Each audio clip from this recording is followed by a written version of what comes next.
யாக்கோபு 4ஆம் அதிகாரம் 11ஆம் வசனம் 12ஆம் வசனம்.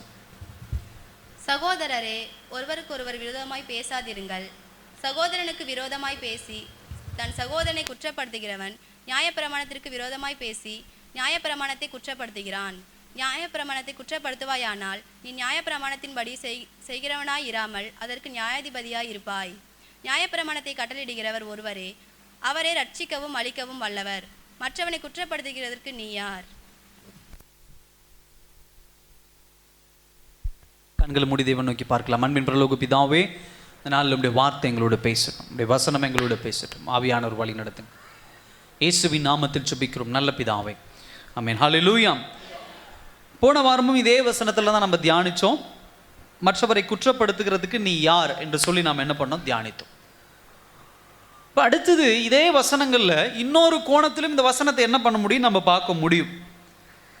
அதாவது நமக்கு எல்லோருக்குள்ளும் இருக்குமா என்னன்னு தெரியல, எனக்குள்ளேயும் சில நாட்கள் இருந்தது. யாராவது ஒருத்தர் தவறு பண்ணால் உடனே அது உள்ளே சொல்லுவாங்க, பொங்கி வருதுப்பாங்களே, அந்த மாதிரி ஐயோ இப்படி தவறு பண்ணுறாங்களே, நான் அவங்கள சரி பண்ணணுமேன்னு சொல்லி முன்னாடி ஓடி போய் நின்று இப்படி செய்யாதீங்க, அப்படி செய்யாதீங்க, இப்படி இருக்காதீங்க அப்படின்னு சொல்லுகிற ஒரு மனநிலைமை நமக்குள்ளே என்ன பண்ணும், வர ஆரம்பிக்கும்.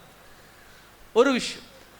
இன்னொன்று என்ன அப்படின்னு சொன்னால், யாராவது தவறு செஞ்சுட்டாங்க அப்படின்னு சொன்னால் அவங்கள உடனே என்ன பண்ணணும், அந்த தவறு தட்டி கேட்டுருணும், அதை தண்டிக்கணும், இல்லை அவங்கள ஏதாவது ஒன்று பண்ணிடணும், அவங்க அந்த தண்டனைக்கு அந்த தப்புக்குண்டான தண்டனை ஏதாவது ஒன்று பண்ணணும் அப்படிங்கிற ஒரு எண்ணம் நமக்குள்ள என்ன பண்ணும், எப்பயுமே என்ன பண்ணும், இருக்கும்.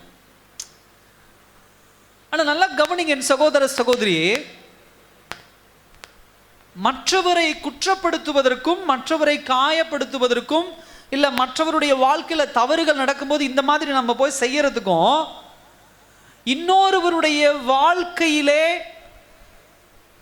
இந்த விளையாடுறதுன்னு சொல்லுவாங்களே, அந்த மாதிரி இன்னொருவருடைய வாழ்க்கையில போய் நம்ம இந்த மாதிரியான காரியங்களை செய்யறதுக்கு கர்த்தர் நமக்கு அனுமதி கொடுக்கல. ஹல்லேலூயா.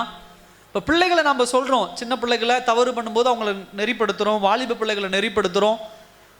ஆனால் நீங்க நல்லா புரிஞ்சுக்கணும், குற்றம் சுமத்தக்கூடாது அப்படின்னு சொன்ன உடனே அடுத்த ஒரு கேள்வி நமக்குள்ள வரும். சரிங்க பாஸ்டர், நீங்க சொல்றது சரி, இன்னொருவரை குற்றம் சுமத்தக்கூடாது. ஆனால் நான் எப்படி அவங்க நல்லவங்க கெட்டவங்கன்னு என்ன பண்ணுறது, தீர்மானிக்கிறது அப்படின்னு ஒரு பாயிண்ட் இருக்கும். இப்போ நீங்கள் சொல்கிற பாயிண்ட் இதுவே நான் வெளியே இருக்கேன் அப்படின்னு சொன்னால் அதை நான் எடுத்துக்க முடியும். இப்போ என் குடும்பத்தை விட்டு வெளி குடும்பம் யாராவது இருக்காங்க அப்படின்னு சொன்னால் நான் அவங்கள பார்த்து சொல்ல முடியும், ரைட்டு, நான் அவங்கள குற்றப்படுத்துறதுக்கு யார் அப்படின்னு. இப்போ என் குடும்பத்துக்குள்ளேயே ஒரு குற்றம் நடக்குதுன்னா நான் அவங்கள குற்றவாளின்னு சொல்லி தான் ஆகணும், நீங்கள் தப்பு பண்ணியிருக்கீங்கன்னு நான் சொல்லி தான் ஆக முடியும். இன்னொன்று, குற்றங்களை கண்டுபிடிச்சாதானே நான் ஸ்டடியாக இருந்துக்க முடியும். அப்போ யாரையுமே குற்றவாளின்னு சொல்லக்கூடாதுன்னா நான் எப்படி வாழ்றது அப்படின்னு ஒரு கேள்வி நமக்குள்ள வரும்.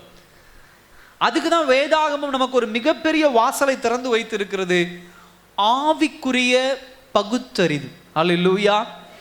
ஸ்பிரிச்சுவல் டிசர்ன்மெண்ட்னு சொல்லுவாங்க, ஆவிக்குரிய பகுத்தறிவு.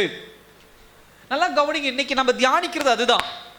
ஆவிக்குரிய பகுத்தறிவு என்றால் என்ன, மற்றவர்களை குற்றவாளி என்று சொல்லுகிறது அப்படின்னா என்ன. ஆவிக்குரிய பகுத்தறிவுக்கும் குற்றப்படுத்துவதற்கு மற்றவரை குற்றவாளி என்று தீர்க்கிற அந்த நியாயாதிபதி ஸ்தானம்னு வச்சுக்கோங்க, அந்த ஜட்ஜ் ஸ்தானம், அந்த மாதிரி குற்றப்படுத்துகிற ஸ்தானத்திற்கும் உண்டான வித்தியாசங்கள் என்ன அப்படிங்கிறத இன்னைக்கு நாம் என்ன பண்ண போறோம், நம்ம தியானிக்க போறோம். இந்த 2 வசனத்துல நம்ம தியானிக்கும் பொழுது 11, 12வது வசனத்துல இந்த 2 வசனங்கள்ல முக்கியமா 6 முறை இந்த குற்றப்படுத்துகிறது அப்படிங்கிற ஒரு வார்த்தை ஒரு வடிவிலோ இன்னொரு வடிவிலோ என்ன பண்ணுகிறது, வர ஆரம்பிக்கிறது. சகோதர சகோதரியே, வேதாகமம் நமக்கு கற்றுக் கொடுக்கிற ஒரு கலாச்சாரம் என்னவென்று சொன்னால், எல்லாரையும் மன்னிங்க அப்படின்னு கற்றுக் கொடுக்குது. இன்னொருவரை குற்றவாளி என்று தீர்க்காதிருங்கள் அப்படின்னு நமக்கு கற்றுக் கொடுக்குது. ஆனா அதே சமயத்துல பொறுமையா இருங்கன்னு கற்றுக் கொடுக்குது. ஆனா அதே சமயத்துல நன்மை தீமை எது என்று அறிந்து செயல்படுங்க அப்படின்னு சொல்லி என்ன பண்ணுகிறது, வேதாகமம் கற்றுக் கொடுக்கிறது.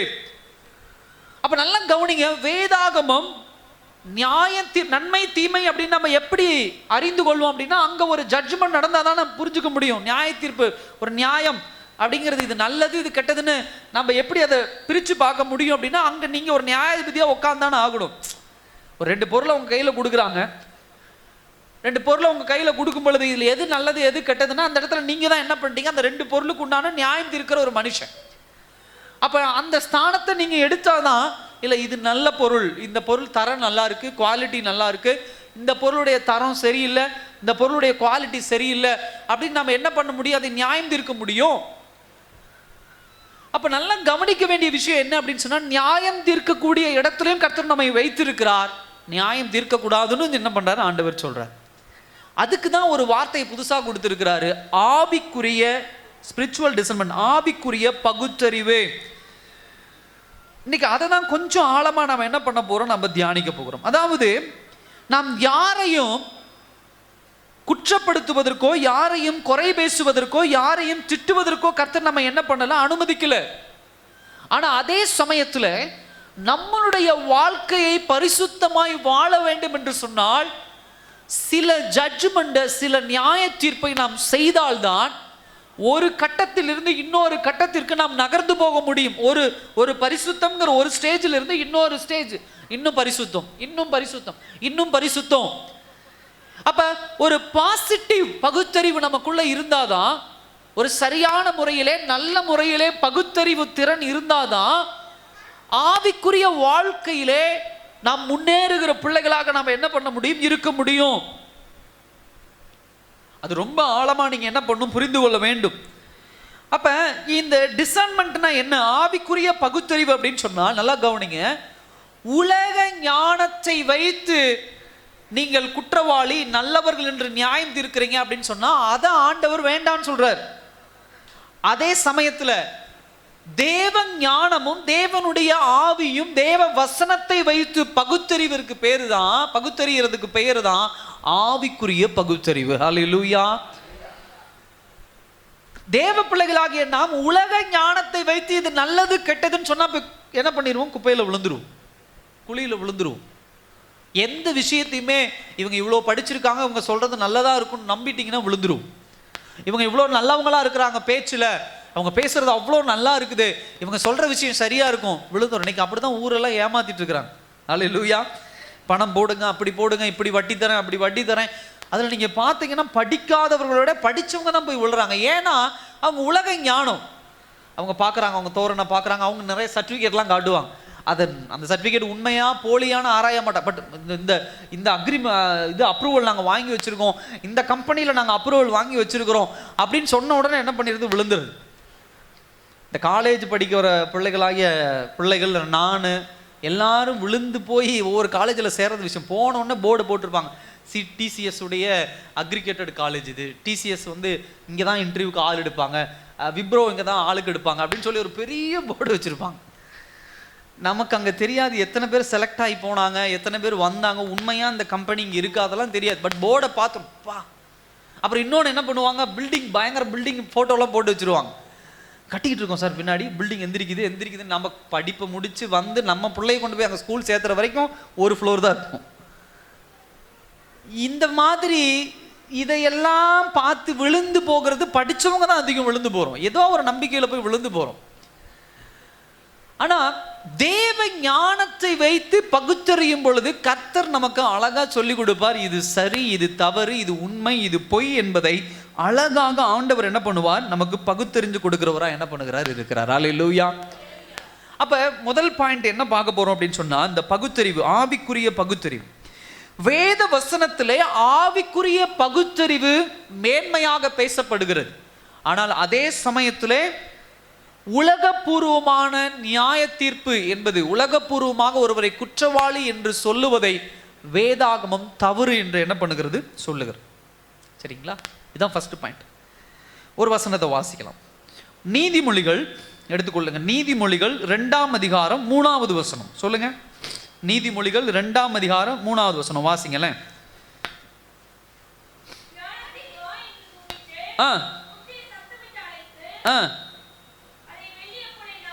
தொடர்ந்து வாசிங்க.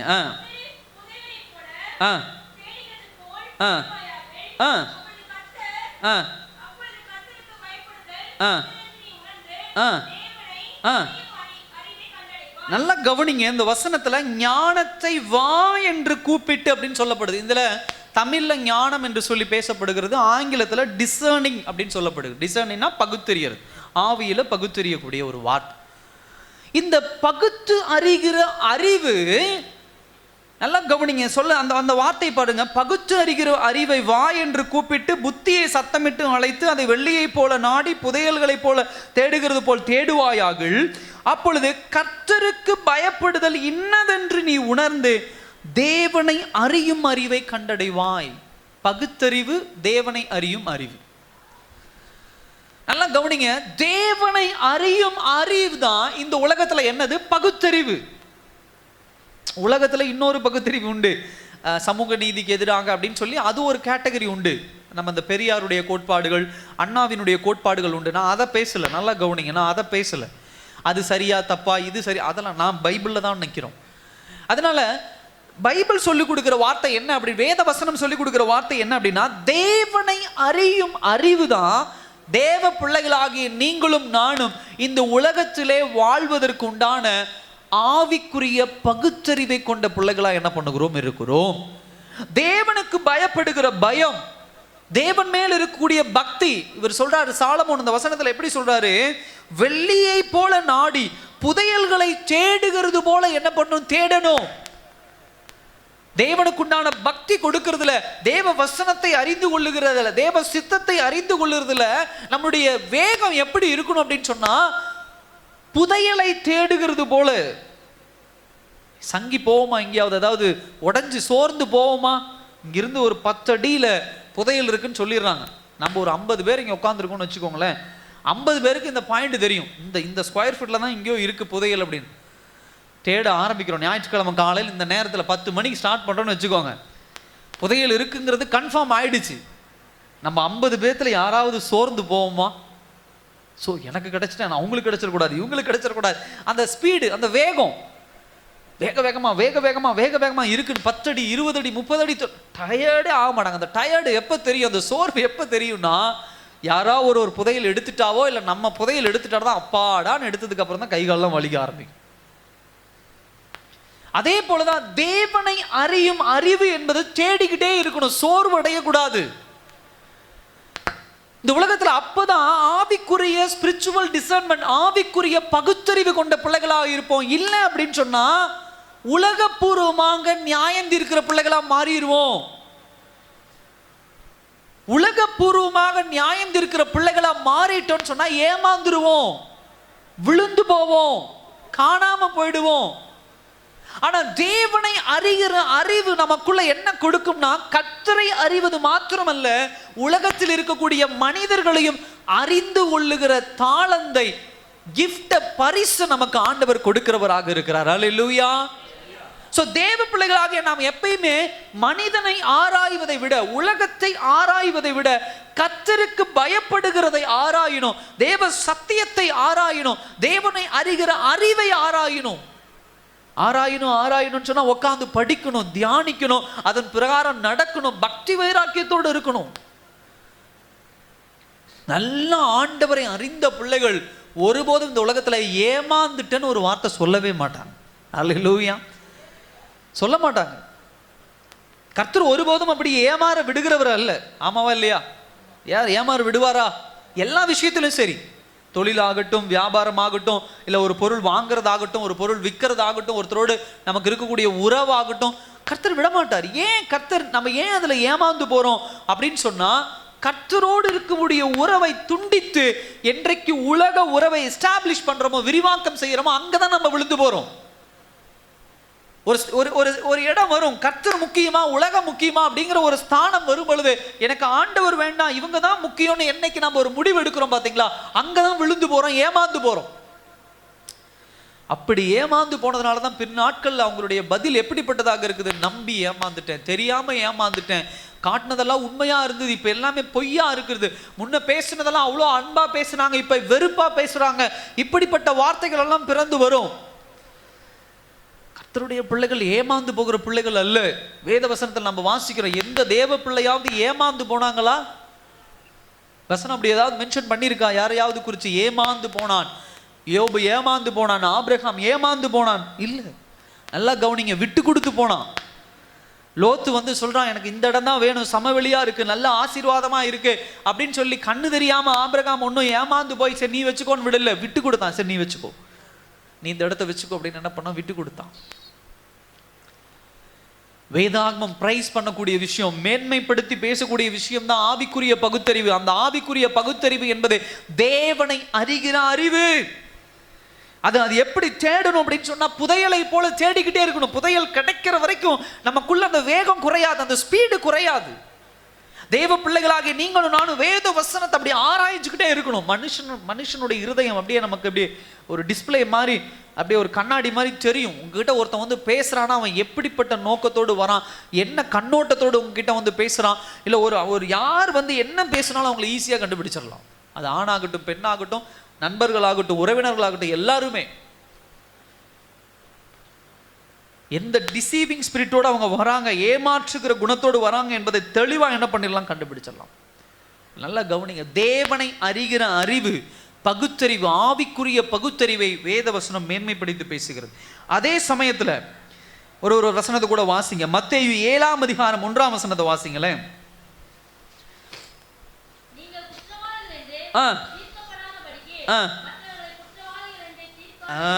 நல்லா கவனிங்க. இந்த இடத்துல தான் நம்ம கவனமா இருக்கணும்.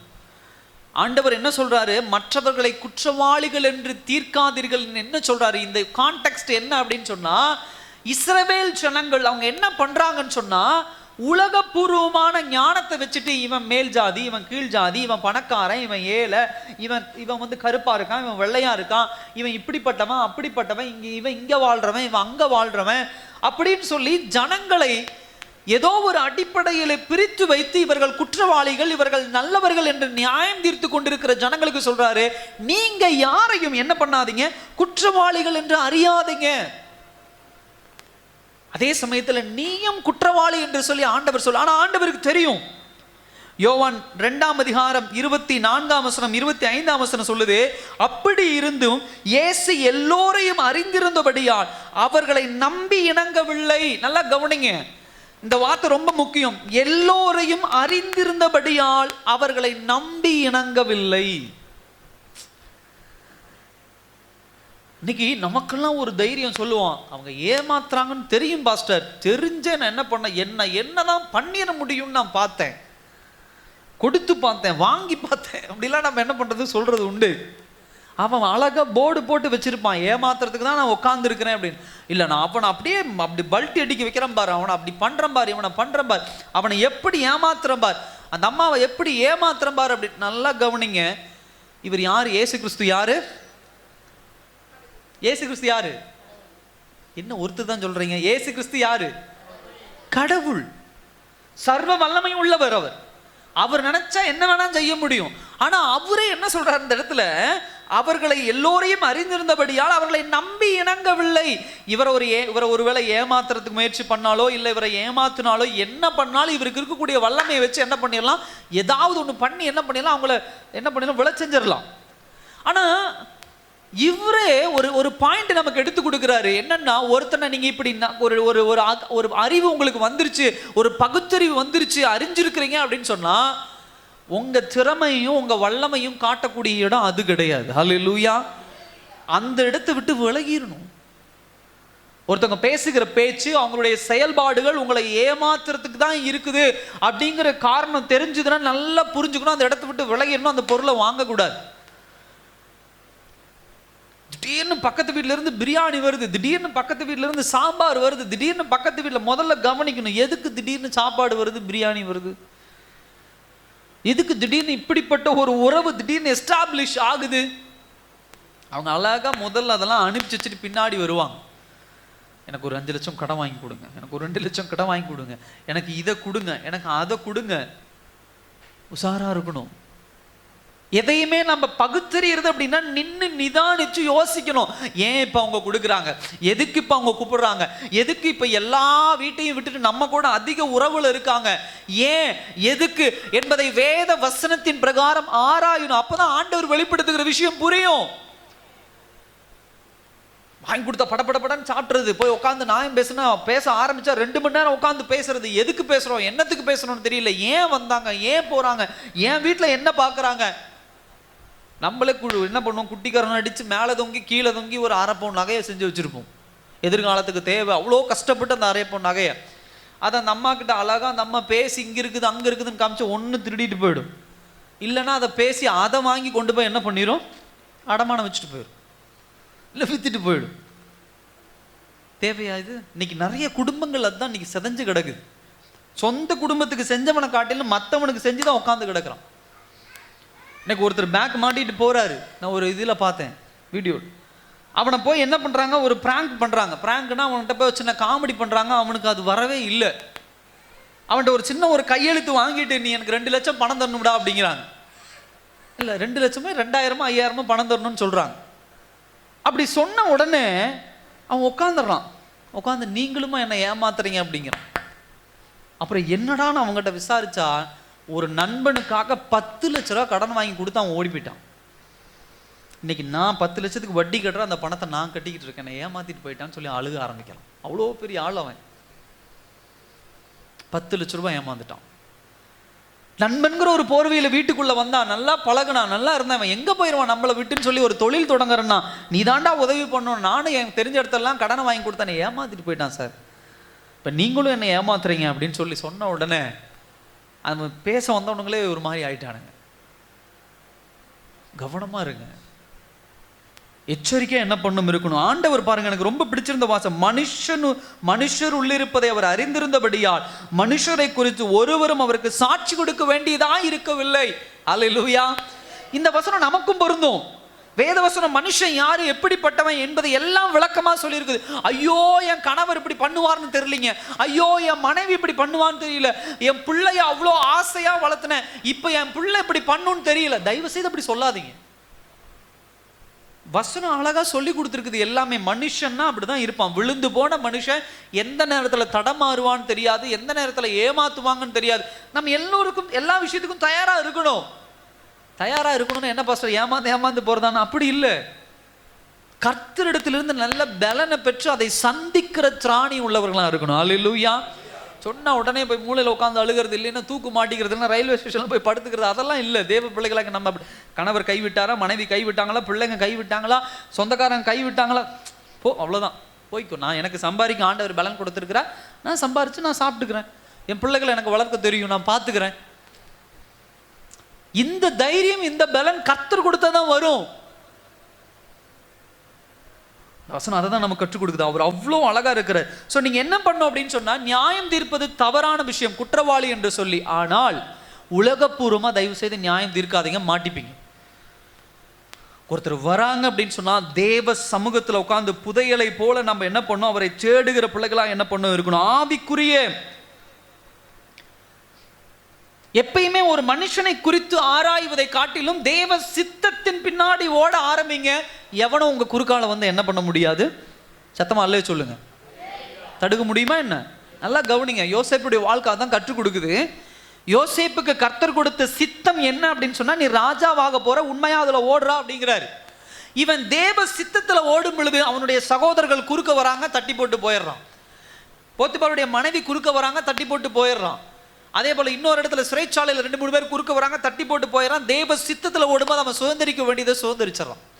தாவீதுடைய வாழ்க்கையில அவன் தேவ சித்தத்தை நோக்கி ஓடும் பொழுது, சாமுவேல் வந்து ராஜாவை அவனை அங்கீகரித்த பிறகு தேவ சித்தத்தை நோக்கி ஓடும் பொழுது, கோலியாத்தை வீழ்த்துறது நீதாண்டான்னு ஆண்டவர் சொல்லிட்டார்.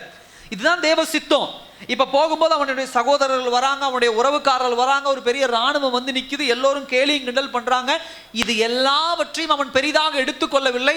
அங்க நின்று இவன் கெட்டவன் இவன் நல்லவன் என்று சொல்லி யாரையும் நியாயம் தீர்க்கல. அவன் எதையுமே கேர் பண்ணாம தேவ சித்தத்தின் பின்னாடி ஓடிக்கிட்டே இருந்தான். அல்லேலூயா. நம்ம அப்படிதான் ஓடணும். நின்று இவன் நல்லவனா, இவன் கெட்டவனா, இவன் இப்படி பேசுறானே, இவன் இந்த மாதிரி பண்றானே, அது தேவையில்லை. கர்த்தர் சமூகத்தில் உட்காரணும். உட்கார்ந்து இவன் நல்லவன் கெட்டவன் ஆராய்ஞ்சிட்டா உஷாரா இருந்துட்டு ஓடிக்கிட்டே இருக்கும். நம்ம என்ன பண்றோம்னா, ஊர் ஃபுல்லா போய் சொல்லிடுவோம் அவன் அப்படிப்பட்டவங்க, இவன் இப்படிப்பட்டவன், இந்த அம்மா அப்படி, நம்மள தான் அவன் ஏமாத்துவோம். முதல் பாயிண்ட் அது. ரெண்டாவது காரியம் என்ன அப்படின்னு சொன்னா, ஆவிக்குரிய பகுத்தறிவு என்பது கடவுள் கொடுக்கிற பரிசு. ஹல்லேலூயா. நல்லா கவனிங்க. ஆவிக்குரிய பகுத்தறிவு என்பது கடவுள் கொடுக்கிற பரிசு. அதே சமயத்தில் இந்த ஜட்ஜ்மெண்ட் உலகபூர்வமாக குற்றவாளி என்று நியாயம் தீர்க்கிற அது பார்த்தீங்கன்னா எந்த மூலையிலையும் எந்த பிராக்டிஸ் மூலம் வர்றது கிடையாது. தேவன் கொடுக்கிற பரிசு தான் ஆவிக்குரிய பகுத்தாய்வு. ஒரு வசனத்தை கூட வாசிங்க. 1 ராஜாக்கள் 3ஆம் அதிகாரம் 11ஆம் வசனத்தை வாசிங்க. 1 ராஜாக்கள் 3ஆம் அதிகாரம் 11. 1 ராஜாக்கள் 3:11.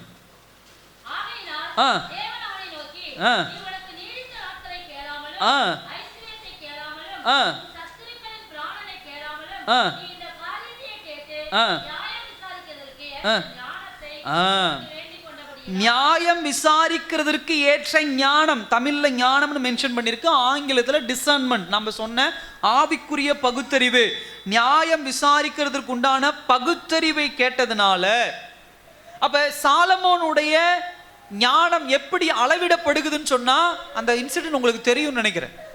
ஒரு குழந்தையை கொண்டு வந்து 2 பேர் கேட்பாங்க, அது எப்படி அவர் அதை பிரிச்சு கொடுக்குறாரு, அந்த குழந்தை எதுன்னு என்னன்னு நீங்க போய் படிச்சுக்கோங்க புத்தகத்துல.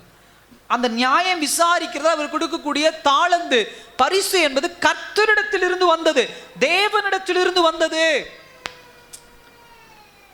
ஆவிக்குரிய பகுத்தறிவு என்பது தேவனிடத்திலிருந்து வரக்கூடிய ஒரு விஷயம். தயவு செய்து அது உங்களோட மூளையிலேயோ இல்ல நான் பிராக்டிஸ் பண்ணா எனக்கு வந்துரும் பாஸ்டர், இல்ல நான் என்னுடைய பிரெயின், சில பேர் சொல்லுவாங்க உங்க அப்பா நல்ல ஞானம் உள்ளவன், பையன் அதே பிள்ளையும் அதே ஞானத்தோட வளரும் அப்படின்னு சொல்லுவாங்க.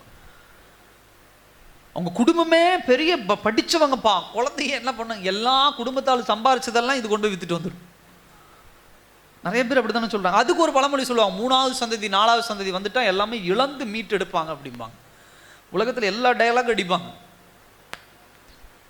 ஆனா நல்லா கவனிங்க, இந்த பகுத்தறிகிற காரியம் எங்கிருந்து வரக்கூடியது? தேவனிடத்திலிருந்து வரக்கூடிய பரிசு, திறமை, தாளந்து. அது நீங்க அதை படிச்சா கெயின் பண்ண முடியுமா பாஸ்டர்? முடியாது. இந்த உலகத்துல அதை பிராக்டிஸ் பண்ணி ஒரு 50-55 வயசுல அப்படிப்பட்ட ஒரு திறமையை வளர்க்க முடியுமா? முடியாது. 50 வயசானாலும் ஏமாந்துட்டு தான் இருப்போம், 70 வயசானாலும் ஏமாந்துட்டு தான் இருப்போம்.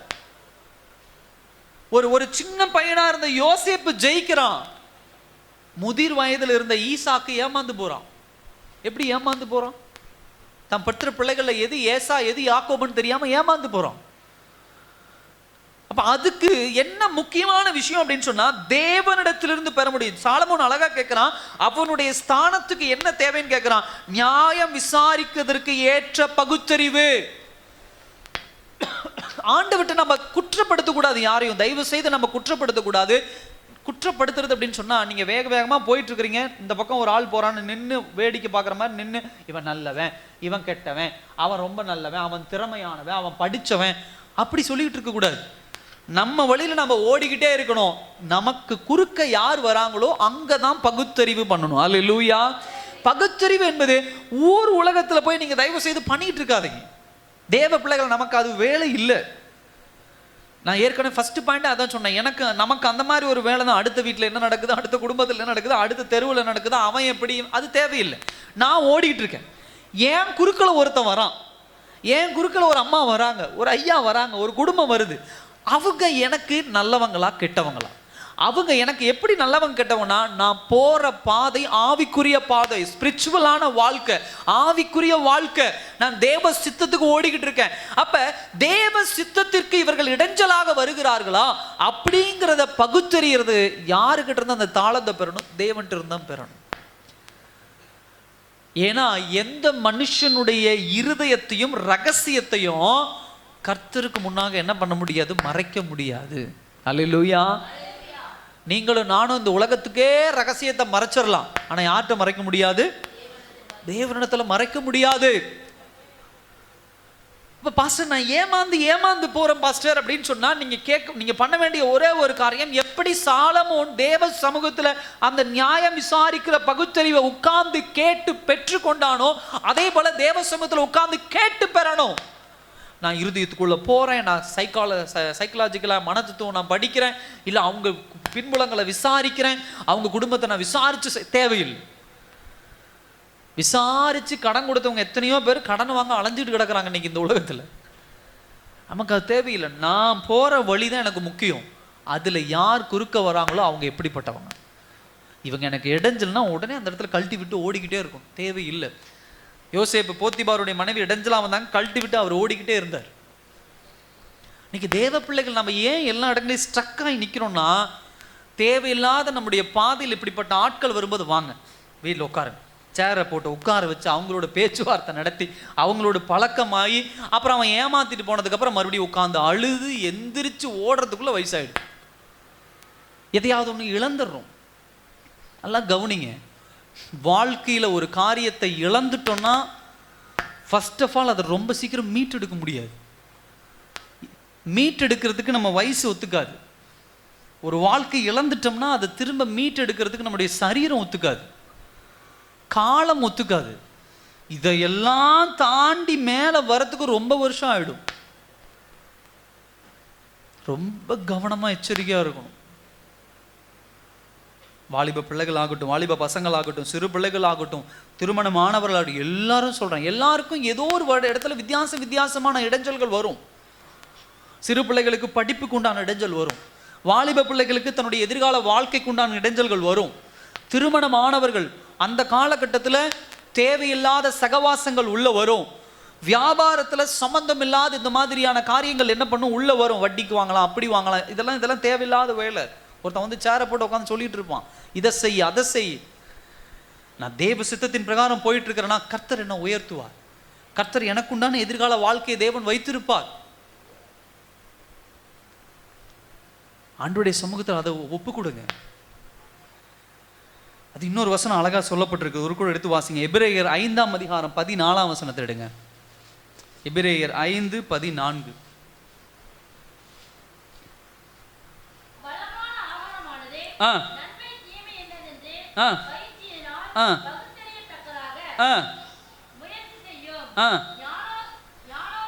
ஞானேந்திரியங்கள் உடையவர்களாகி, ஞானேந்திரியங்கள் உடையவர்கள் அப்படின்னு சொன்னா தமிழ்ல அப்படி ரொம்ப சான்ஸ்கிரிட் வார்த்தை அது, பட் ரொம்ப புரிஞ்சுக்கணும் அப்படின்னு சொன்னா சென்ஸ் அப்படிம்பாங்க. உணர்வு பூர்வமா, உணர்வு சென்ஸ். நம்மளை பிடிச்ச ஒருத்தர் கில்னா என்ன பண்ணும், அந்த உணர்ந்து கொள்றோம் பார்த்தீங்களா, அதுதான் அர்த்தம். இந்த வசனத்துல அவர் சொல்ற விஷயம் என்ன அப்படின்னு சொன்னா, அதாவது ஒரு சென்ஸ் நம்ம நமக்குள்ள என்ன பண்ணிக்கணும், ட்ரைன் பண்ணி வச்சுக்கணும். ட்ரைன் பண்ண அப்படின்னா ஒரு உணர்வை நமக்குள்ள என்ன பண்ணணும், எப்பயுமே ட்ரைன் பண்ணி வச்சுக்கணும். இப்போ நம்ம இந்த உடம்புக்குன்னு ஒரு உணர்வை கடவுள் கொடுத்திருக்கிறார். இவ்வளோ பெரிய உடம்புல அந்த கால் நகத்துல லைட்டா எங்கேயாவது ஒரு எறும்பு கடிச்சா டக்குன்னு அது நம்ம மூளைக்கு என்ன பண்ணுது, ஆகுதா இல்லைங்களா? பாஸ்டர் இங்க காலில் 500-600 எறும்பு இருக்குது, கடிச்சு கொடுத்துருக்கோம் அப்படியே சொல்றோம். இல்லை, இவ்வளோ பெரிய உடம்புல காலினுடைய அந்த சின்ன விரல்ல அங்கே சின்னூண்டு ஒரு எறும்பு கடிக்கும், டக்குன்னு அந்த மூளை சென்ஸ் பண்ணுது. தேவ பிள்ளைகளாகிய நாம் இந்த டிசர்னிங் ஸ்பிரிட்னு சொல்லக்கூடிய அந்த ஆவிக்குரிய பகுத்தறிவு என்பது என்ன அர்த்தம் அப்படின்னு சொன்னா, நம்முடைய வாழ்க்கையில அந்த சென்ஸ் இருக்கணும், அந்த உணர்வு இருக்கணும். உணர்வு எப்படி இருக்குன்னா, எல்லா பகுதிகளிலும் அந்த உணர்வு இருக்கணும். அந்த உணர்வை எந்த பகுதியிலும் இழந்து போகக்கூடாது. எபிரேயர் புத்தகத்தில் அதான் அவர் சொல்லி கொடுக்கிறார்.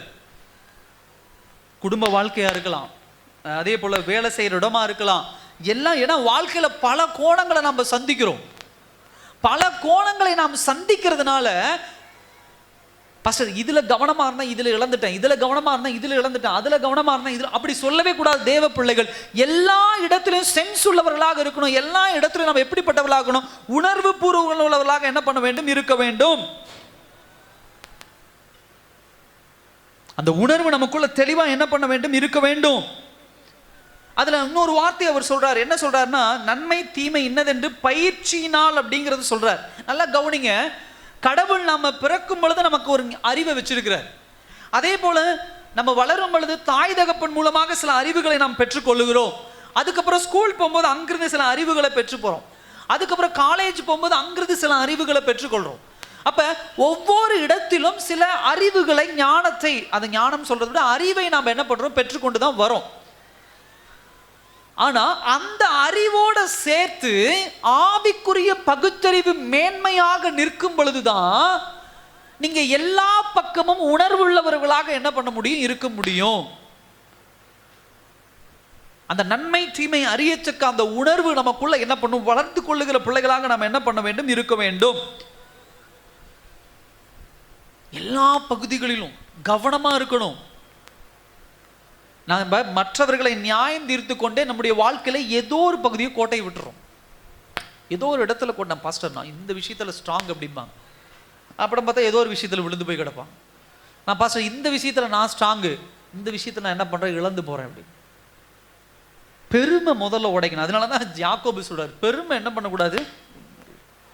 சில பேர் இந்த உடம்பை வச்சு விளையாடுறது உண்டு. எனக்கு நான் ஒரு காரியத்துக்கு படிக்கும்போது பார்த்தேன், என்ன அப்படின்னு சொன்னா, வேத வசனத்தின் பிரகாரமே சாப்பாடு அப்படிங்கிறது மனுஷனுடைய வாழ்க்கையில மிகப்பெரிய வீழ்ச்சிக்கு பங்கா இருக்கும். இது ஒரு பிரசங்கமாவே பண்ணலாம்னு நினைச்சேன். சாப்பாடு வேத வசனத்தில் நல்லா ஆராய்ந்து பாருங்க. சோறு தான் மனுஷனுடைய வீழ்ச்சிக்கு முக்கிய காரணம். ஃபுட்டு, பிசாசானவன் கை வைக்கிற இடம் அதுதான். ஏவாள் எதனால விழுந்து போனா?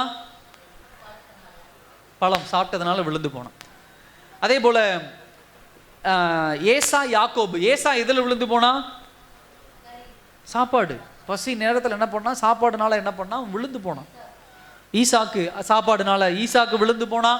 ஏசா வந்து யாக்கோபு கிட்ட பசி மயக்கத்தில் வரான், தம்பி உட்காந்து சாப்பாடு செஞ்சுட்டு இருக்கான், எனக்கு சோறு தாண்டா முக்கியம், சொத்து முக்கியம் இல்லைன்னு கொடுத்துட்றான்.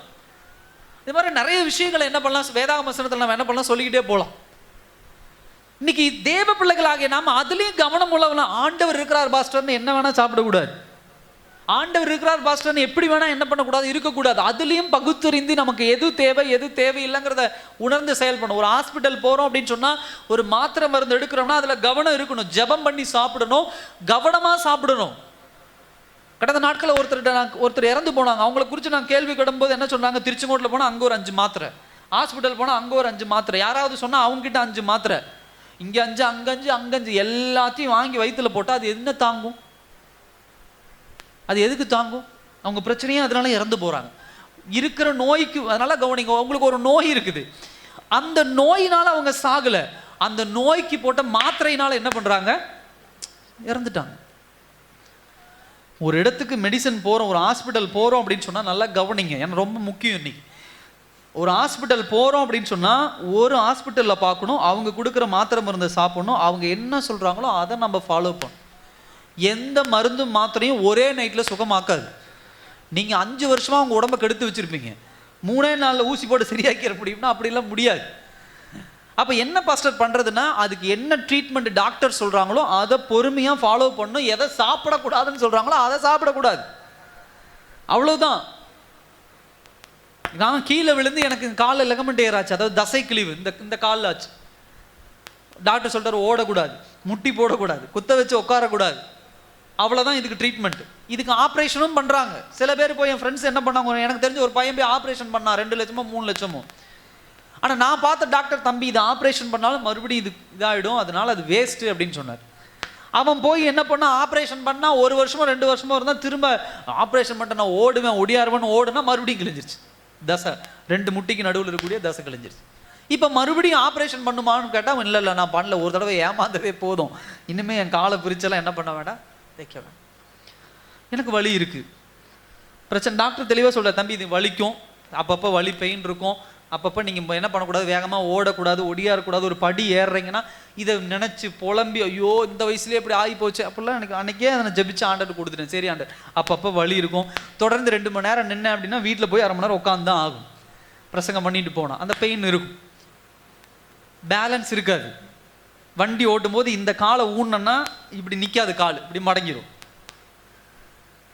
இந்த காலை அப்படி ஸ்ட்ரென்த்தாக இப்படி நிற்க வச்சு வண்டியை பேலன்ஸ் பண்ணுற மாதிரி இந்த காலை பேலன்ஸ் பண்ண முடியாது. கஷ்டப்பட்டு ஆசையாக வாங்கின வண்டியை பல்சர் என்ன பண்ண விற்றேன். ஏன் விற்றேன்? நல்ல வண்டியை என்னால் பேலன்ஸ் பண்ண முடியல, போட்டு உளுந்து கடைசியில் அதை ஓட்டி இந்த கை உடஞ்சிது, பேலன்ஸ் பண்ண முடியாமல் இப்படி வண்டி கீழே போட்டு இந்த கை எனக்கு உடஞ்சிது. ஸோ என்ன சொல்ல வரேன் அப்படின்னா, பகுத்தறிவு அப்படின்னு சொன்னால் அவ்வளோதான். இதுதான் கர்த்தர் கொடுக்குற ஞானம். ஆண்டவர் பவுலுக்கு அழகாக சொல்கிறாரு, என் கிருபை உன்னுடைய பலவீனத்திலே பூரணமாக என்ன பண்ணும் விளங்கும். பவுலுக்கு கடைசி வரைக்கும் அந்த பலவீனம் இருந்துச்சு. அப்போ என்ன டாக்டர்ஸ் சொல்கிறாங்க, ஏது சொல்கிறாங்க, கவனமாக அது ஒரு ட்ரீட்மெண்ட்டை பின்பற்றுங்க. நான் நிறைய பேருடைய வாழ்க்கையில் கேட்கும்போது ஃபஸ்ட்டு அங்கே போனால் அங்கே அது அந்த மெடிசன் 10 நாள் கூட எடுக்கிறது இல்லை. அவர் 1 மாதம் சாப்பிட சொல்லியிருப்பார். இவங்க 10 இந்த டாக்டர் சரியில்லை, இந்த டாக்டர் இங்கே டாக்டர்கிட்ட போ, இல்லை இந்த டாக்டர் சரியில்லை, இந்த டாக்டர், எல்லா மருந்தையும் போட்டிங்கன்னா நடக்கிறது சுத்தமாக முடங்கிடும், உடம்பு தாங்காது. ஒரு டாக்டர்கிட்ட எடுக்கணும், நம்பிக்கையாக எடுக்கணும், ட்ரீட்மெண்ட் எடுக்கணும். அதே போல் ஒரு கடவுள்கிட்ட உண்மையாக இருக்கணும். அல்லேலூயா. இங்கிட்டு வந்தால் இங்கே ஒரு, அங்கிட்டு போனால் அங்கே ஒன்று, அப்படி இருக்கக்கூடாது. 2 படகுல பயணம் பண்ண, எல்லாமே ஒன்றா தான் இருக்கணும். ஸோ அந்த பகுத்தறிவு நமக்குள்ள என்ன பண்ணும், கண்டிப்பாக இருக்கணும். அடுத்தது என்ன அப்படின்னு சொன்னால், இதுலேயே ஜட்ஜ்மெண்ட்டை குறித்து நம்ம பார்க்கும்போது அது எப்படி புரிந்துக்கலாம் அப்படின்னு சொன்னால், நியாய தீர்ப்பு என்பது தயவு செய்து உங்களுடைய மூளையினுடைய திறமையை நினச்சிக்காதீங்க. இன்னைக்கு அப்படி நிறைய பேர் நினைச்சிட்டு இருக்கிறதுனால தான் எந்த டெசிஷனையும் எந்த முடிவையும் ஜெபத்தில் எடுக்கிறது இல்லை. நான் சொல்றது உங்களுக்கு கொஞ்சம் இதாக இருக்கும், நல்லா கவனிங்க, நல்லா கவனிங்க. இந்த பகுத்தறிவு, ஆவிக்குரிய பகுத்தறிவு என்பது தேவ சமூகத்திலிருந்து கிடைக்கக்கூடிய பரிசு. அதே சமயத்தில் நீங்கள் மற்றவரை நியாயம் தீர்க்கிற மனநிலைமைக்குள்ளே வந்துட்டீங்கன்னா நீங்கள் கடவுள்கிட்ட ஒரு விஷயத்தை ஜெபிக்கவே மாட்டீங்க. அதுக்கு என்ன பண்ணுவீங்கன்னா, சுயமாக முடிவெடுப்பீங்க. உங்கள் சுய மூளை என்ன சொல்லுதோ அதை கேட்பீங்க. உங்களை சுற்றி இருக்கிறவங்க என்ன, அவன் நல்லவன் அப்படின்னு 4 பேர் சொன்னானா நீங்களும் அவன் நல்லவன். உங்கள் கூட இருக்கலாம் அவன் கெட்டவன் அப்படின்னு சொன்னால் நம்மளும் என்ன பண்ணும், அவன் கெட்டவன். நமக்குள்ளே அந்த ஸ்பிரிட் இருக்காது. 4 பேர் குட்டானமாக போய் உளுந்து ஒரு பொருள், இந்த குண்டா மாதிரி ஒரு நல்ல பாத்திரம் எதுவுமே இல்லைங்கம்மா, அதனால தான் 500 ரூபா கொடுத்தவன், நானும் போய் அதை ஒன்று வாங்கி வீட்டில் பக்கப்புன்னு வச்சுட்டு உட்காந்துக்குது. அவங்க எதுக்கு வாங்கினாங்க, நான் எதுக்கு வாங்கினேன், என்கிட்ட அதே மாதிரி பாத்திரம் 5 பாத்திரம் வீட்டில் கிடக்குது. அந்த அந்த பகுத்தறிஞ்சு அந்த யோசிச்சு எடுக்கிற முடிவு இல்லை. பெருமைக்குன்னு சில பேர் பண்றது. தேவ பிள்ளைகளை ரொம்ப காசு ரொம்ப கவனமாக கையாளணும். அதில் ஒரு பகுத்தறிவு இருக்கணும். காசு வந்துருச்சுன்னு அனாவசியமாக என்ன பண்ணக்கூடாது, செலவு பண்ணக்கூடாது தேவ சமூகத்தில். ஏன்னா காசு வரும் பொழுது, கர்த்தர் ஆசீர்வாதத்தை கொடுக்கும் பொழுது பிசாசானவன் சும்மா இருக்க மாட்டான். நீ இந்த கையில் வாங்கும்போது உங்ககிட்ட இந்த கையிலேருந்து பிடுங்க தான் பார்ப்பான். கர்த்தர் ஒரு பாதையில் கொண்டு போறாரு, ஒரு சின்னதாக காசு சேர்ந்தா பத்திரப்படுத்து, அதை வை, அதை கொண்டு போய் இங்கிருந்து தூக்கி அங்கே போட்டு, அங்கிருந்து தூக்கி இங்கே போட்டு, இங்கிருந்து அந்த சீட்டு அவர்கிட்ட போட்டு இவர்கிட்ட போட்டு எல்லாம் தூக்கிட்டு ஓடிடும். தேவையில்லை. ஒரு தொழில் ஆண்டவர் உனக்கு கொடுத்துருக்கிறார், ஒரு வருமானம் இருக்கு, பத்திரப்படுத்து. ஆண்டவருக்கு தெரியும். பொறுமையாக காத்திரு கர்த்தருடைய சமூகத்தில். அதே தொழிலில் உன்னை உயர்த்துவார். அந்த காசு பத்திரமா இருக்கு, இதை தூக்கி அதில் போட்டு, அதை தூக்கி இதில் போட்டு, கடைசியில் 2 பக்கம் பார்த்தா எம்டி ஆயிடும். பகுத்தறிஞ்சு என்ன பண்ணணும், செயல்படணும். அதனால அந்த காரியம், இந்த 3வது ஒரு பாயிண்ட் நான் சொல்லி சீக்கிரமா முடிக்க விரும்புகிறேன். 3வது காரியம் என்ன அப்படின்னா, ஆவிக்குரிய பகுத்தறிவு என்பது உண்மையும் வேத சத்தியத்தையும் அடிப்படையாக கொண்டது. நல்லா கவனிங்க. ஆவிக்குரிய பகுத்தறிவு என்பது உண்மையும் வேத சத்தியத்தையும் அடிப்படையாக கொண்டது. ஆனால் உலகப்பூர்வமான நியாயம் தீர்ப்பு என்பது, நியாய தீர்க்கப்படுவது என்பது உங்களுடைய உணர்வுகளையும், ஃபீலிங்ஸ், உங்களுடைய உணர்வுகளையும், ஒப்பீனியன் ஒரு வார்த்தை சொல்லுவாங்க, நீங்க யோசிக்கிறது இல்லை நீங்க சிந்திக்கிறதையும் பொறுத்து தான் என்ன பண்ணுமா, நியாய தீர்ப்பு என்ன பண்ணுமா இருக்குமா. ஒரு வசனத்தை கூட வாசிங்க. நீதிமொழிகள் 28ஆம் அதிகாரம் 7ஆம் வசனத்தை வாசிங்க.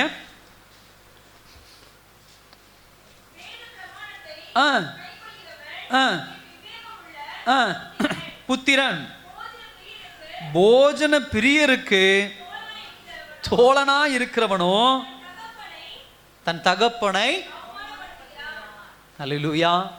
இந்த வசனம்லாம் ஒரு காலத்தில் என் கண்ணில் படலை. எல்லாரும் அப்படிதானே, சாப்பாட்டுக்கு அடிக்ட் ஆகி ஒருத்தன் வா சாப்பிடலாம், வா டீ குடிக்கலாம், வா அங்கே போகலாம், வா இங்கே போகலாம். போஜன பிரியனுக்கு தயவு செய்து நம்ம என்ன பண்ணக்கூடாதா, ரொம்ப முக்கியம் தான். கடவுள் வெளிப்படுத்துகிற வார்த்தை அதுதான். சாப்பாட்டு பிரியனாக இருக்கிறவனோட நம்ம ரொம்ப அதிக பழக்கம் வச்சுருந்தா என்ன நடக்குமா, அவன் தன் தகப்பனை அவமானப்படுத்துகிறான். அவமானப்படுத்துகிறான்னு என்ன அர்த்தம், எல்லாத்தையும் இழந்து போய் முக்கில் என்ன பண்ணுவான், நிற்பான். இன்னைக்கு சாப்பாட்டுக்கு அடிக்ட் ஆகி வாழ்க்கை என்ன பண்ண முடியல, பல பேரால் வெளியே கொண்டு வரல. சுகர் வந்துருச்சு, சுகர் சாப்பிட, ஐயோ இதெல்லாம் ஒரு வாழ்க்கையா, சக்கரை சாப்பிடாம டீ குடிக்காத ஒரு வாழ்க்கையா, அப்படியே எல்லாம் இழந்து போன மாதிரி அப்படியே சோகமாக உட்காந்துருவான். என்னமாச்சு, சுகர் வியாதி வந்துருச்சு பாஸ்டர். ஐயோ அதுக்கு ஏமா, அதுக்கு கவலைப்படல பாஸ்டர், டீ குடிக்க கூடாதுன்னு சொல்லிட்டாங்க பாஸ்டர். ப்ரெஷர் வந்துருச்சு பாஸ்டர், ஐயோ நோயை குறிச்சு மட்டன் சாப்பிடக்கூடாதுன்னு சொல்லிட்டாங்க பாஸ்டர். சின்ன வயசுலேருந்து எல்லாம் ஆட்டுக்கறியாக சாப்பிட்டவன் பாஸ்டர் நான், எப்படி பாஸ்டர் சாப்பிடாம இருக்க முடியும்.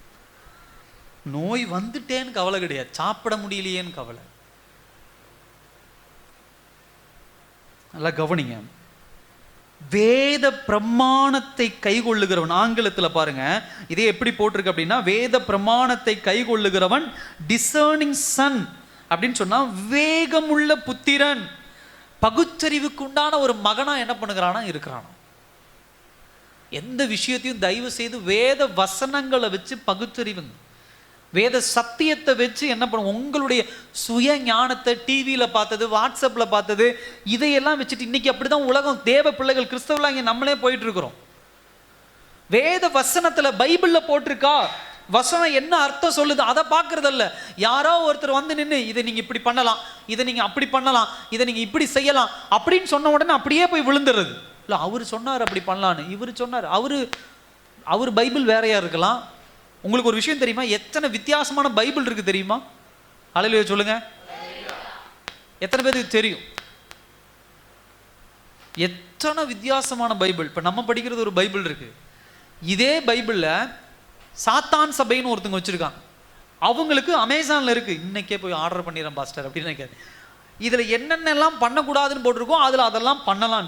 இதில் திருடக்கூடாதுன்னு போட்டிருக்க, திருடுவாயாக, கொலை செய்யாதிருப்பாய், அதில் கொலை செய்வாயாக, அப்படி ஒரு கூட்டம் உண்டு. அதுக்கப்புறம் பார்த்தீங்க அப்படின்னு சொன்னால் இன்னும் நிறையா வெர்ஷன்ஸ் இதில் இருக்குது.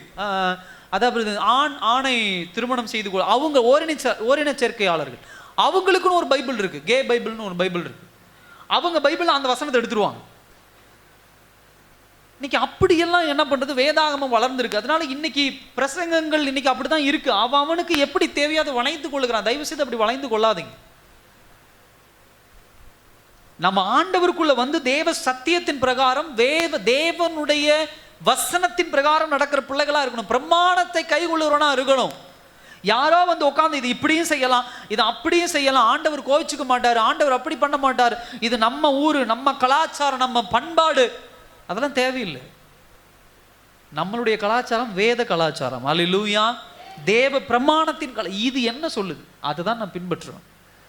சில விஷயங்களை ஒரு நாள் அரசாங்கம் என்ன சொல்லுச்சு, நிறைய குழந்தைகளை பெற்றுக்கொள்ளலாம் அப்படின்னுச்சு. திடீர்னு அரசாங்கம் என்ன சொல்லுச்சு, 2 குழந்தையோட நின்றுக்கோங்கன்னுச்சு.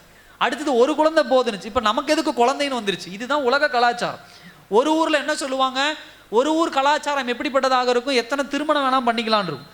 ஒரு ஊரில் என்ன சொல்லுவாங்க, நம்ம 2 திருமணம் பண்ணிக்கலாம்பாங்க. ஒரு ஊரில் 1 திருமணம் வாங்க. இது ஒவ்வொரு ஊருக்கும் கலாச்சாரம் மாறி இருக்கும். ஆனால் வேத கலாச்சாரம் என்ன சொல்லுது, தேவ சத்தியம் என்ன சொல்லுது? நமக்கு வேத வசனம் முக்கியம். ஊருக்கு தகுந்த மாதிரி, பேச்சுக்கு தகுந்த மாதிரி, ஆளுக்கு தகுந்த மாதிரி மாறும் பொழுதுதான் பகுத்தறிகிற திறனை இழந்து போகிறோம். அவன் சொல்றது பொய்ங்கிறது நமக்கு தெரியல, அப்படியே பேசி உன்னை கொண்டு போய் பாவத்தில் நிற்க வச்சிருவான். குடும்பத்துக்கு சாபத்தை கொண்டாந்து விட்டுருவான். நல்ல ஆசீர்வாதமாக வர குடும்பம் நல்லா ஆசீர்வதிக்கப்படுது, அப்படியே போயிடுன்னா போயிடாதீங்க எந்திரிச்சு, அப்படியே போயிடுன்னா அந்த ஆசீர்வாதத்திலே நல்லா வளருங்கிற நான். கர்த்தருடைய கரம் உங்க குடும்பத்தில் இருக்கு, உங்க பிள்ளைகள் மேல இருக்கு, உங்க தொழில் மேல இருக்கு. யாரோ வந்து இப்படி செய்யுங்க அப்படி செய்யுங்க, இதுதான் நம்ம கலாச்சாரம், இதுதான் நம்முடைய பண்பாடு, இந்த முறையில பண்ணுங்க அந்த முறையில பண்ணுங்க, தேவையில்லை. நீ நீ நீ பலவீனத்தில் படுத்து கிடக்கும் போது, நீ வியாதியில் கிடக்கும் பொழுது, சோத்துக்கே இல்லாமல் நீ கஷ்டப்படும் பொழுது, இல்லை நீ எல்லாராலும் புறந்தள்ளி ஒதுக்கப்பட்ட பொழுது, யாரும் உனக்கு வந்து இப்படி வாழு அப்படி வாழுன்னு சொல்லி கொடுக்கல, ஒரு ஹெல்ப் பண்ணலை. கடவுள் வந்தா உதவி செஞ்சார், கடவுள் வந்தா உன்னை தூக்கி நிறுத்தினார், கடவுள் தான் உனக்கு ஆசீர்வாதத்தை கொடுத்தார். அப்பான்னு கூப்பிடும் பொழுது அவர் தான் உனக்கு எல்லாம் தீர்த்து வச்சார். அவர் வசனத்தை கேளுங்க, அவருடைய சத்தியத்தை கேளுங்க. வேத வசனத்தின் பிரகாரம் இந்த கை கொள்ளுகிற பொழுது அதான் வேகமுள்ள புத்திரன், டிசர்னிங் சன், பகுத்தறிகிற மகன். இன்னொரு வசனத்தை கூட வாசிங்க, நீதிமொழிகள் 15:14. இதெல்லாம் கோட் பண்ணாதான் உங்களுக்கு புரியும், நான் கோட் பண்றேன். நீதிமொழிகள் 15ஆம்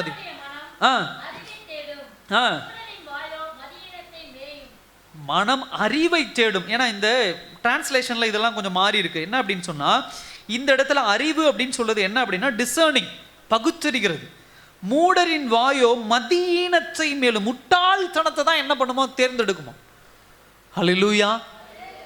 முட்டாள்தனம், இது ஏமாத்துவாங்கன்னு தெரிஞ்சா போய் விழுறது.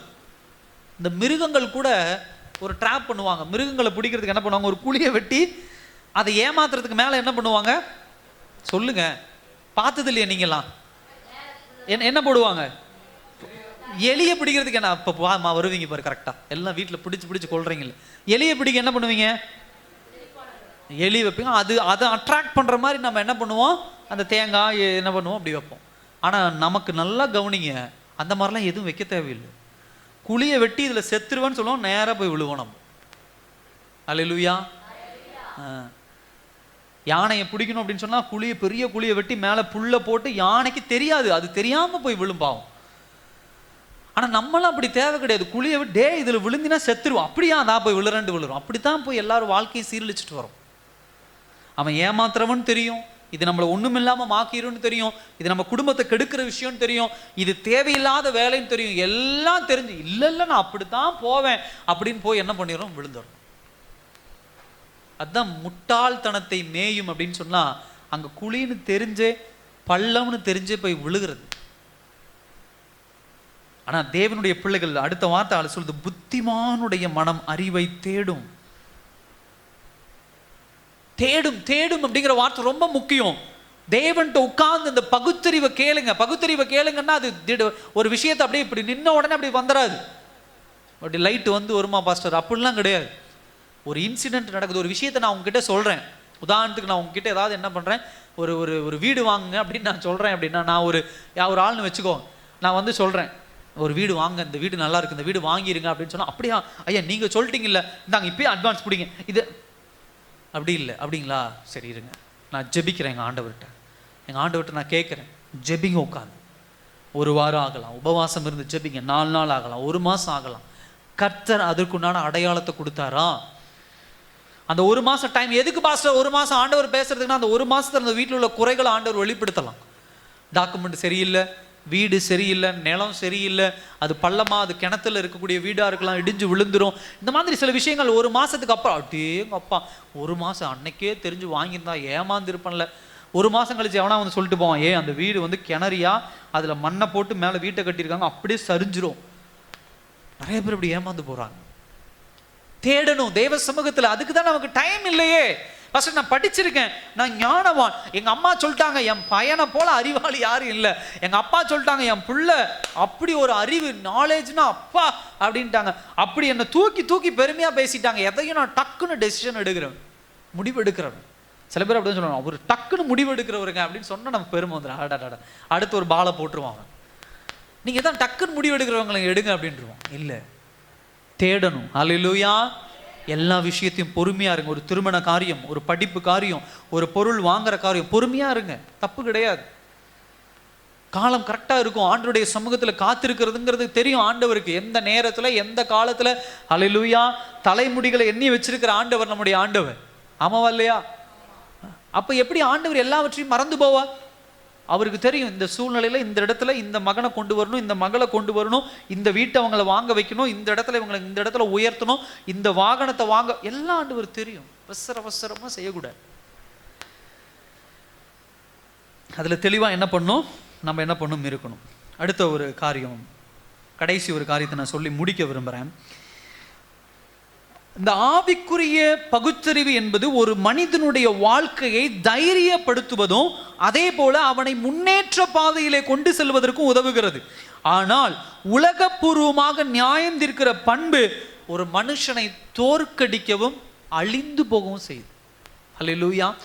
ஆனா நல்லா கவனிங்க, வேத வசனம் நமக்கு கற்றுக் கொடுக்க. இதுக்கு நீங்க வீட்டில் கூட போய் வாசிக்கிங்க. நீதிமொழிகள் 3ஆம் அதிகாரம் 21ஆம் வசனத்திலிருந்து 26ஆம் வசனம் வரைக்கும் வீட்டில் போய் வாசிச்சுங்க. இந்த வசனம் தான்.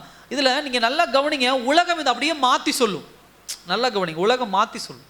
எப்படி மாத்தி சொல்லும் அப்படின்னு சொன்னா, எதுக்கெடுத்தாலும் ஜபன் போற, நீ ஒரு கோழை ஆயிட்டடா, நீ ஒரு பயந்தாங்கோழி ஆயிட்ட, எதுக்கெடுத்தாலும் பயந்துட்டு போற, அவன் வந்து உன் வீட்டு முன்னாடி அப்படி கெட்டவாத ஒரு கட்டையை தூக்கிட்டு போய் அவனை அடிக்க கூடாதா, அவனை போய் இப்படி பண்ணக்கூடாதா, அப்படி பண்ணக்கூடாதா அப்படின்னு, இப்படி பயந்தாங்கோழியாட்ட நான் ஜபம் பண்றேன், ஆண்டவர்கிட்ட சொல்றேன் அப்படின்னு சொல்லுவான். ஆனா அவசரப்பட்டு கட்டையை தூக்கிட்டு போய் அவனை போய் அடிச்சு அவன் செத்துக்கிட்டு போயிட்டானா யார் ஜெயிலுக்கு போறது? அல்லேலூயா. ஜெயிலுக்கு போகணும், செலவு பண்ணணும், இதெல்லாம் தேவையா? 10 நிமிஷம் அப்படியே பல்ல கடிச்சிட்டு போய் உட்காந்து ஜெபம் பண்ணிட்டு வந்தா கர்த்தர் நியாயம் தீர்ப்பார். அல்லேலூயா. தேவன் ஒரு மனுஷனை நியாயம் தீர்க்கிறார்னா அதனால கான்சிக்வன்ஸ், விளைவுகள் யாருக்கு கிடையாது? நமக்கு கிடையாது. நீங்களா ஒரு பிரச்சனையை தீர்க்க போனீங்கன்னா விளைவு நீங்க தான் வாங்கிக்கும். சண்டையை போட்டு குதிச்சு அப்படி இப்படி நாள்லாம் பண்ணி கடைசியில் அடுத்த நாள் ப்ரெஷர் ஏறி படுத்துறது, போட்டு எல்லாம் ப்ரெஷர் ஏறி தேவையில்லாத. பொறுமையா இருங்க. தேவ ஞானம் உங்களை எடிஃபை பண்ணுது, உங்களை என்கரேஜ் பண்ணுது. எதுக்கு நேராக உங்களை ஒரு உத்வேகத்துக்குள்ள கொண்டு போகுது, உங்களை தைரியப்படுத்துது. எதுக்குள்ள நேராகனா பரிசுத்த வாழ்க்கைக்குள்ளாக. நீ நல்லவனா 5 வார்த்தை பேச முடியும். அல்லேலூயா. 5 நல்லவனா நீங்க என்ன பண்ண முடியும்? ஏன்டா அப்படி பண்ண, எதுக்குடா அப்படி பண்ண, 6வது வார்த்தை கெட்ட வார்த்தை பேசிடுவான். நீங்க என்ன பண்ணுவீங்க? நம்ம என்ன பண்ண முடியும்? பேச முடியாது. அதுக்கு மேல நீங்க டிஃபெண்ட் பண்ணவே முடியாது. அப்ப என்ன ஆகும் அப்படின்னா, அவன் கெட்ட வார்த்தை பேசி உங்க கோபத்தை இன்னும் தூண்டும் போது அப்புறம் நீங்களும் கெட்ட வார்த்தை பேச ஆரம்பிச்சிருவீங்க. போச்சா, ஜீவியத்தை இழந்து போனோமா? எல்லாரும் வந்து எங்க அவன் தான் அப்படி கெட்ட வார்த்தை, சண்டை முடிகிற வரைக்கும் அவனும் வந்து பேச மாட்டான். எங்க முடிஞ்சதுக்கு அவன் தான் அப்படி கெட்ட வார்த்தை பேசுறான், நீங்களும் போய் தப்பான வார்த்தையை பேசுறீங்களே, நீங்களும் இப்படி பேசலாமா? தேவையாது. ஹல்லேலூயா. தேவ சமூகத்தில் பகுத்துறீங்க, பொறுமையா இருக்கு, ஆராயுங்க. அவன் எதுக்கு சண்டைக்கு வரான், ஏன் சண்டைக்கு வரான், ஏன் பொறாமப்பட்டு எழும்ப, அதை நீங்க கண்டுபிடிச்சிட்டீங்கன்னா, ஓ கர்த்தர் என்ன ஆசீர்வதிக்கிறார், அவனுக்கு அதை என்ன பண்ணல, சத்தமா சொல்லுங்க, பொறுக்கல. ஓ இதுதான் பிரச்சனை. அப்ப என்ன அர்த்தம்? நல்லா கவனிங்க. நல்லா போய்கிட்டு இருக்குது, ஒருத்தவங்க கிட்ட சண்டைக்கு வரானா புரிஞ்சுக்கணும், கர்த்தர் உங்க பக்கம் இருக்கிறார். அல்லேலூயா. அவன் எத்தனையோ பேரை விட்டுட்டு உங்ககிட்ட சண்டைக்கு வரானா, உங்ககிட்ட எதையோ ஸ்பெஷலா அவன் பார்த்துட்டான், அவன்கிட்ட இல்லாததை அவனுக்கு பொறுக்க முடியல, தாங்க முடியல, வயிறு எரிச்சல் தாங்க முடியல, சண்டைக்கு வர ஆரம்பிச்ச. நீயும் அதுக்கு எதிர்க்கு நின்று சண்டை போட்டிருந்தா பிரயோஜனம் இல்லை. தேவ சமூகத்தில் காத்திருக்கணும். அப்ப உதாரணத்துக்கு தாவீது என்ன பண்ணிடுறாரு, நாபால்னு ஒருத்தன் என்ன பண்றான் இருக்கிறான். அப்ப அவனை கொலை பண்ணுவதுக்கு என்ன பண்றான், போறான். அப்படி கொலை பண்ண போகும் பொழுது நாபாலுடைய மனைவி வந்து ஒரு அட்வைஸ் கொடுக்குறாங்க. எடுத்து கூட வாசிங்களே, 1 சாமுவேல் 25ஆம் அதிகாரம் 33வது வசனம். முடிச்சிடுறேன் சீக்கிரம். 1 சாமுவேல் 25:33.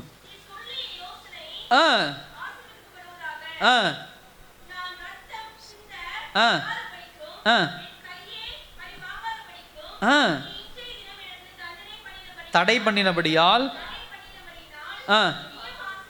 ஹல்லேலூயா. இப்படிப்பட்ட ஆட்களை பக்கத்தில் வச்சிருக்கணும். ஹல்லேலூயா. அதாவது நாபாலை கொலை பண்ண போறார் யாரு, தாவீது. அவனை உண்டு இல்லைன்னு பண்ண போறேன்ட்டு போறார். அப்புறம் நாபாலுடைய மனைவி சொல்றாங்க, ஏங்க அவர் அப்படிப்பட்ட கேரக்டர் தான், அவர் அப்படிப்பட்ட குணாதிசயம் கொண்டவர் தான், தயவு செய்து நீங்க அவரை கொலை பண்ணாதீங்க.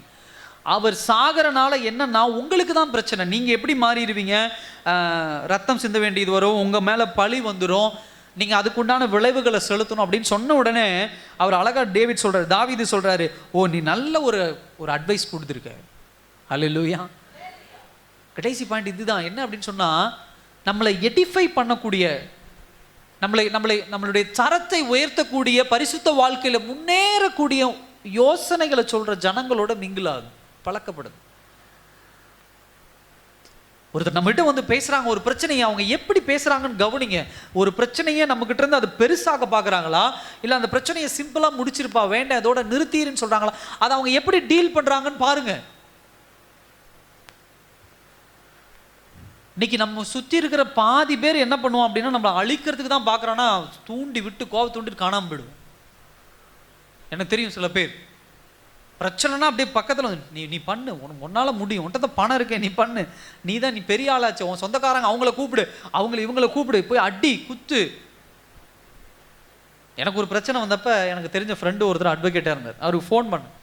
இப்போ அவன் என்ன சொல்கிறான்னா, நான் அவனுக்கு ஃபோன் பண்ணி கேட்குறேன், எப்பா இந்த மாதிரி ஒரு பிரச்சனை எனக்கு வந்து சால்வ் பண்ணணும், ஏதாவது பண்ண முடியுமா, ஏதாவது கம்ப்ளைண்ட் அந்த மாதிரி போகலாமா. அவன் என்ன சொல்கிறான், கம்ப்ளைண்ட் போகலாம், நீ அவனை அடிச்சுட்டு வா. என்ன பண்ணு, நீ அவனை அடிச்சுட்டு வா, அதுக்கப்புறம் எதையாக இருந்தாலும் பார்த்துக்கலாம். இது எப்படிப்பட்ட அட்வைஸு? நான் அடிக்கிறதா, அடித்து போய் கேஸ் கொடுக்குறதா, கேஸ் கொடுத்து எந்த சூழ்நிலையில் எப்படி சுச்சுவேஷன் மாறும்னு தெரியாது. நான் கேஸ் கொடுத்த அன்னைக்கு அவன் வரானா வரலையான்னு தெரியல, அவனை எங்கேயாவது கேஸில் மாட்டி அவனை தூக்கிட்டு போயிட்டாங்கன்னா அந்த அட்வொகேட்டை நான் தனியாக மாட்டிப்பேன். அங்கே இருக்கிற போலீஸ் அந்த விஷயத்தை எப்படி எடுத்துக்கிறாருன்னு தெரியல. அவர் ஒரே வாரத்தில் நீ எதுக்கு அடித்த வந்து கம்ப்ளைண்ட் கொடுத்துருக்கலாம். இல்லை என் ஃப்ரெண்டு சொன்னான், அட்வொகேட் நீ அடிச்சுட்டு வா நான் பார்த்துக்கிறேன்னு சொன்னான், அதனால நான் அடிச்சுட்டு வந்தேன், நான் ஏற்றுக்கு வர போலீஸு. அப்புறம் போலீஸோட சரி முதல்ல நான் ஒன்று அடிச்சிட்றேன், அதுக்கப்புறம் எந்த பிரச்சனையாக இருந்தாலும் பார்த்துக்கலாம், அவரு என்ன அடிக்க ஆரம்பிச்சிடுவார். அப்புறம் தான் யோசிச்சேன், டே நான் சிம்பிளாக இது வந்து பிரச்சனையிலிருந்து வெளியே வரணும்னு உனக்கு ஃபோன் பண்ணா, நீ ரொம்ப காலத்துக்கு இதே பிரச்சனையை நான் என்ன பண்ணணும், இங்கிட்டு அங்கிட்டு தூக்கிட்டு நடந்துட்டு இருக்கணும் நீ பிளான் பண்ணுற, ஏன்னா உனக்கு ஒரு வருமானம் வேணும் அப்படின்னு பிளான் பண்ணி அந்த பிரச்சனையை நான் அப்படியே சால்வாக முடிச்சேன். அப்புறம் தான் எனக்கு புரியுது, சில நேரங்களில் இப்படி மனுஷன் யோசனை அந்த டைமில் நமக்கு அப்படியே நல்லது போல தெரியும். அது நல்ல யோசனையா கெட்ட யோசனையான்னு அதையும் பகுத்தறியணும். பிரச்சனையை பகுத்தறியணும், சொல்கிற யோசனையை பகுத்தறியணும். ரொம்ப வாழ்க்கையில் தேவ பிள்ளைகளாகிய நம்ம ரொம்ப கவனமாக இருக்கும். விளையாட்டான விஷயம் இல்லை கிறிஸ்தவ வாழ்க்கை என்பது. Discerning spirit. ஒரு 4 விஷயத்தை சொல்லி நான் வேகமாக முடிக்கிறேன். ஒரு மனுஷனுடைய வாழ்க்கையில் இந்த ஆவிக்குரிய பகுத்தறிவு இருக்குது அப்படின்னா ஃபஸ்ட்டு பாயிண்ட் என்ன அப்படின்னு சொன்னால் அது அவனுக்கு ஒரு நல்ல பாதுகாப்பு. ஹல்லேலூயா. அவனுக்கு நல்ல ஒரு ப்ரொடெக்ஷன். 2வது அது அவனுக்கு நல்ல ஒரு வழி நடத்துதல். தேவ பிள்ளைகள் இருந்ததுக்காக ஜெபிங்க. மற்ற காரியத்தெல்லாம் தூக்கி போடுங்க. என்கிட்ட அது இல்லை இது இல்லை இப்படி இல்லை அதெல்லாம் விட்டுட்டு ஆண்டவரே நான் பகுத்தறியணும். ஆவிக்குரிய பகுத்தறிவு. எல்லாவற்றையும் நான் பகுத்தறியணும். இது நல்லது கெட்டது என்பதை புரிஞ்சு நான் செயல்படணும். அது எனக்கு பாதுகாப்பு, என்னை வழிநடத்தக்கூடிய விஷயம். 2வது ஒரு மனுஷனுடைய வாழ்க்கையில் இருக்கக்கூடிய பகுத்தறிவு தான் அவனுடைய உள்ளான சுகமாக்கும் வல்லம். ஹல்லேலூயா. என்னங்க, பகுத்து அறிஞ்சிட்டிங்கன்னா ஒருத்தர் பேசுகிற வார்த்தைகளை மறந்துடுவீங்க. ஒருத்தர் ஒரு வார்த்தை பேசிட்டாங்க, ஒரு கெட்ட வார்த்தை பேசிட்டாங்க, குடும்பத்தை தரகுறவாக பேசிட்டாங்க, தாய் தகப்பனை பேசிட்டாங்க, ஒன்றை தப்பாக பேசிட்டாங்க, ஐயோ அப்படி பேசிட்டாங்களே ஐயோ அப்படி பேசிட்டாங்களே மன வலியோட அழுகிறத காட்டிலும் அவங்க ஏன் அப்படி பேசுனாங்க தேவ சமூகத்தில் உட்காந்து, ஆண்டவரே அவங்க ஏன் அப்படி பேசுனாங்கன்னு தெரியல, இது ஏன் இப்படி நடந்தது, எதனால் இப்படி நடந்தது, ஆண்டவர் விளக்குவார். அப்படியே படம் மாதிரி ஓடும். இப்போ என்ன ஆகும், அவங்க பேசின வார்த்தைகளுக்கு உண்டான அர்த்தத்தை நீங்கள் புரிஞ்சுட்டிங்கன்னா, ஏன் அவங்க பேசுனாங்கன்னு புரிஞ்சுட்டா நம்ம மனசு வலிக்குமா? அவன் என்ன கெட்ட வார்த்தை வேணால் பேசும். ஆரம்ப நாட்கள் அப்படி தான் சில பேர் இப்போ ஜாட ஜாடையாக பேசுவாங்க, கெட்ட வார்த்தைகளை பேசுவாங்க, கோபம் அப்படி பொங்கிட்டு வரும். இப்போல்லாம் வீட்டுக்கு முன்னாடி வந்து நின்று அப்படியா பேசுகிறீங்களா, சரி பேசு, ஹல்லேலூயா பேசு, உனக்கு வாய் இருக்குது நீ பேசுகிற, நான் என்ன பண்ண முடியும், ரோடு வேற, நீ பேசிக்கோ, உனக்கு என்ன ஆசைப்பட்டது. அரை மணி நேரம் பேசுவானா, போயிட்டு தண்ணி குடிக்க போயிடுவோம், அதுக்கு மேலே தொண்டை சப்போர்ட் பண்ணாது, விட்டுறணும். 3வது ஒரு காரியம் பகுத்தறிவு தான், ஆவிக்குரிய பகுத்தறிவு தான் கிறிஸ்தவ வாழ்க்கையிலே நமக்கு கிடைக்கக்கூடிய சுதந்திரமான வாழ்க்கை. ஹல்லேலூயா. நல்லா கவனிங்க, அந்த ஆவிக்குரிய பகுத்தறிவு இல்லைன்னா அங்கன்னு போய் மாட்டிக்குவோம்.